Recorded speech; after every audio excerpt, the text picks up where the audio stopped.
Ngano importante man ang time management? Sound check, check, sound check. 1, 2, 3, 1, 2,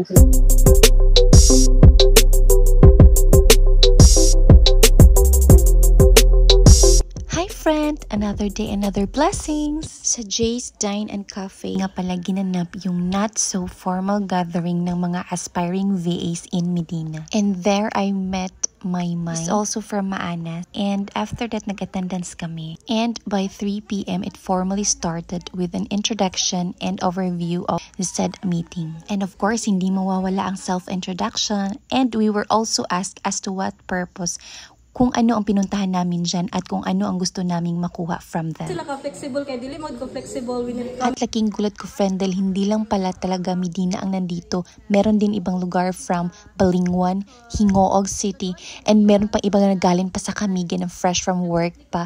And all gathered just for one goal, to listen and to gather informations about how to become a virtual assistant. The gathering was headed by under the initiatives of Miss Shiba Haliasco and the two other seasoned VAs in Medina, Sir Kevin Canunayon and Miss Angelica Jean Gumapo. Maka-inspire kayo mga friend, kay mga manghud pa kayo na kong edad, pero banat kisa kinabuhi bash. By listening from everyone's input in life, grabe, maka-inspire kaayo.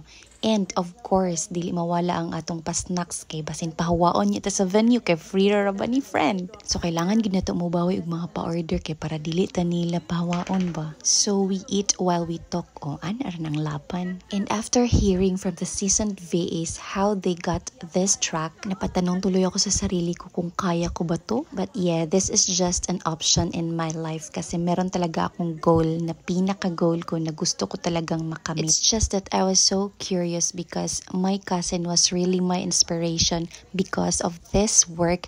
Nakapagpatayo siya ng bahay. If you know Miss Marilyn Padero, siya talaga yung inspiration ko na kayang-kaya mo palang gawin ng lahat through this job. May gani Lord, kaya wala ko gipadako sa akong mga ginikanan nga insecure. Because if not na, insecure na siguro ko sa success sa akong igagaw kay mas manghud pa buya to nako pero nakaon na pagbalay sa ako. But as I have told the group, hindi competition ang life. We have our own spotlight. Maybe not now, but later or sooner, the better. Basta naalang gid tay pagkugi o pagpaningkamot. Di ba friend? Ika nga, big packages comes from small packages. So walang success na hindi dumaan sa isang matinding labanan sa buhay. And it's all up to us on how we handle it gracefully. And that ends for today's Pinagkakaabalahan. See you on our next videos, mga friend. Thank you for watching.